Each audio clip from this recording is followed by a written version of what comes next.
What's going on, guys? Big Mike, the 717 all back with you here today. Sorry I haven't been uploading as much. Just been really busy with the move and dealing with some things here at work. Been getting some overtime and things like that. But we're hopefully going to be hitting the track here. Beaver Springs. Test and tunes are getting very slim now. But we really are trying to get back to the track again. We took Cornbread out the last time. We almost broke our fastest pass, which is 11.1. Yeah, that might not sound like much, but when you put a almost 300-pound rider on a 600, you're not necessarily going to be breaking world record passes, but it'll be a best pass for that. We also want to see if I can get back down to Cecil County to try and get something better, because Cecil is actually where we ran our fastest pass at 11.1. See if we can break into the 10s with a better launch. But this video here is pretty much, we're going to be prepping the Busa. I have two things that I really want to do before we hit the track this weekend. One of them is to reset my shift light because it actually does not come on. I've never noticed it come on. I don't know if I'm like hyper focused on the tack or just on the track in front of me or tunnel vision or something, but I've never paid attention to my shift light or noticed it coming on at all. So we're going to be doing a adjustment to get my shift light to come on. I'm actually going to change my RPMs now. I used to shift the bike at almost 11,000 RPM. I've noticed that the power curve really starts to come off a little bit after 10.5. So I'm thinking we're going to reset it to 10.5, and we're going to just go ahead and I'm going to show you guys how to reset that on a Gen 2 Busa. And hopefully that'll help us out a little bit so we don't get out of the power curve. We can stay in it. But the other thing I want to do is, I know this is very last minute, but I'm going to try and do a couple shock adjustments on the factory shock that will hopefully help us out at the track. Alright guys, let's get into this video. Alright guys, so before you even turn the key on the bike, go ahead and hold down both of your adjust and reset buttons down here on the bottom of your cluster. Hold them on for just a little bit. Turn the bike on, and then what you're going to do, you're going to wait for your shift light. So see, the shift light's on now. Release your buttons.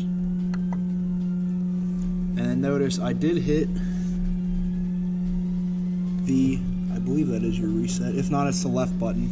But anyway, so there's 5 little circles down here on the bottom of your cluster. And what that is setting your dimmer on your shift light. It goes up to 5, which is the highest, which is what I'm going to leave it at because I typically ride at night. Wouldn't mind having the light a little bit brighter than it needs to be.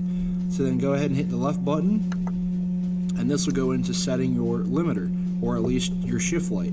So right now my shift light is set at over 11,000, and I've never shifted that high on this bike. So what we're going to do is use the right button to make our adjustment so you can see that it's moving. So apparently that's as high as it'll go, is about 11.5. So we're going to reset it. Looks like it goes 500 increments. Oh, okay, now 250. So we're going to set it, like I said, I'm going to try and shift about 10.5. That way I stay in the power curve. So we have it at 10.5, and just hit the left button again. It'll reset, and what you're going to want to keep an eye out for is that little lightning bolt is telling you that your shift light is on, and it is set. So when we go to the track this weekend, we'll be able to keep an eye out for that, and that is going to be our golden ticket to hopefully getting perfect shifts every time and really taking advantage of the shift light that comes factory on these bikes. Alright guys, well, part 2 of our prep for the track is I was going to try to make some shock adjustments, which I found out how to make the adjustments, but I'm going to need somebody else here with me, so I'm probably not going to get the adjustments done here tonight. But pretty much what we're trying to do is set the compression and rebound on the shock.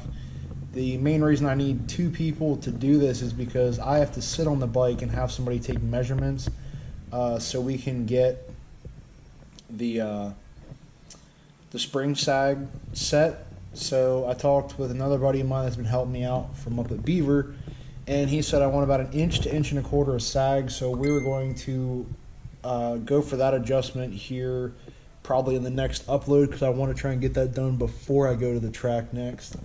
But looking at the bike, let me get you guys down here. So for the adjustments, if I can get you guys to even see that, there is a small adjustment screw right there above the chain. That is your rebound on the factory shock. And if we go up, you can see one other adjustment screw right here, and that is our compression. But what we really need to do is get that adjustment on the top of the spring down, so that way it stiffens it up a little bit, because right now the suspension is really soft. So for me, being the size rider that I am, the bike squats too hard and it tries to pull the front wheel up. So hopefully if I can get that adjusted, that will hopefully help me stay a little bit closer to the ground. So what I'm going to do is, unfortunately, cut this part short. I'm going to do the adjustment here this week, because right now I actually got off work early because of the weather. But we are going to make the adjustment here this week so I can go to the track with hopefully some better suspension and really get this thing to hook.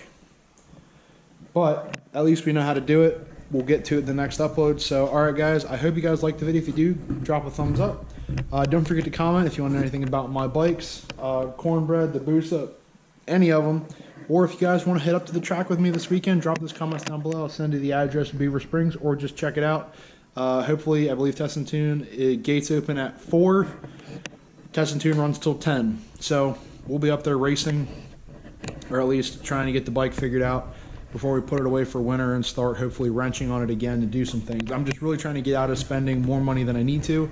If I can get this simple shock mod figured out, I think we're good. So on that note, I'll catch you guys in the next upload. Remember, ride safe, ride smart, always wear a helmet, subscribe. I'll see you later.